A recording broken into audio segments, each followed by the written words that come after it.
একজনের টাইটেল হচ্ছে ধর, আমার নাম যেমন সুরাজ রায়, কবি গান গাই বলে সুরাজ সরকার। তা ওরা 4 বন্ধু একসাথে, একজনের টাইটেল হচ্ছে ধর, আর একজনের টাইটেল হচ্ছে নাবিক, আর একজনের টাইটেল হচ্ছে গুহ, আর একজনের টাইটেল হচ্ছে খা। তাই 4 জন একত্রে মিলে, 4 বন্ধু মিলে একটা দোকান দিয়েছে। এইবার ওই 4 জন মিলে একটা কাপড়ের দোকান দিয়েছে। আর ওই দোকানের নাম কি দেবে? ওরা বলছে আমাদের টাইটেল যা, সেই টাইটেল অনুসারে নাম রাখবো কি, ধর নাপিত গুহ খা বস্ত্রালয়।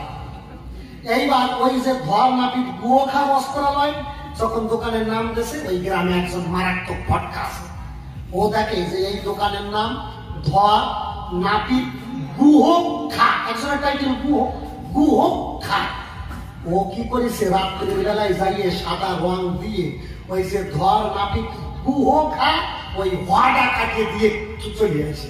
সাদা রং দিয়ে হওয়া মুছে দিয়েছে।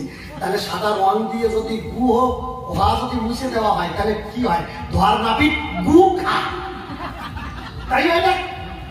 এইবার পরের দিন নাপিত তো দোকানে গেছে, যাই দোকানের দিকে পুজো টুজো দিয়ে নাপিত সবার আগে নিম্ন জাতি আগে দরজা খোলে। নাপিত চাইয়ে দরজা খুলে ফেলাইছে। খুলে ওপরের দিক তাকাইয়ে যাই প্রণাম দিতে গেছে, নাপিতের চোখ কপালে উঠে গেছে। দেখে সে ধর নাপিত গুও খা, ওহা কাটিয়ে গেছে, টাইটেল হয়ে গেছে ধর নাপিত গু খা। নাপিত কয় সর্বনাশ, শেষ পর্যন্ত আমার গু খাওয়া লাগবে? এত হবে না, ধর নাপিত গুও খা, তাহলে গু খা, আমি আর গু খাবো না, আমার টাইটেল আমি আগে দেব। 3 বন্ধু বলতেছে শোন, ওইখানে লেখা রয়েছে ধর নাপিত গু খা, গু আমি একা খাবো কেন, তোরা সবাই মিলে খা। তাহলে কি করতে হবে? আমার নাম আগে দিতে হবে, ধর নাপিত, নাপিতটা পরে রয়েছে, ওই নাপিতটা আগে দিতে হবে। তাহলে নাপিত আগে দিলে কি হবে? নাপিত ধর গু খা, নাপিত ধর গু খা। পরের দিন যাইয়ে তাকে সালাম নাপিত, নাপিত যাইয়ে তাকে পরের দিন ওই একই পর হয়ে গেছে, নাপিত ধর গু খা। নাপিত কয় সর্বনাশ, যে জায়গা দিয়ে যাচ্ছি শালা গু তো আমি খাচ্ছি।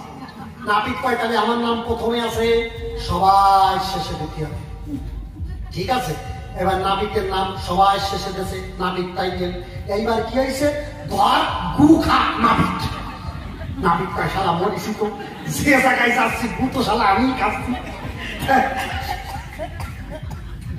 তা তুমি যে জায়গা দিয়ে যাও না কেন, গু তোমারই খাতি হবে। জবাব না বুঝে কথা বললে। আচ্ছা আমি ছোট্ট করে একটা গান গাই, তারপরে মিলনে যাই।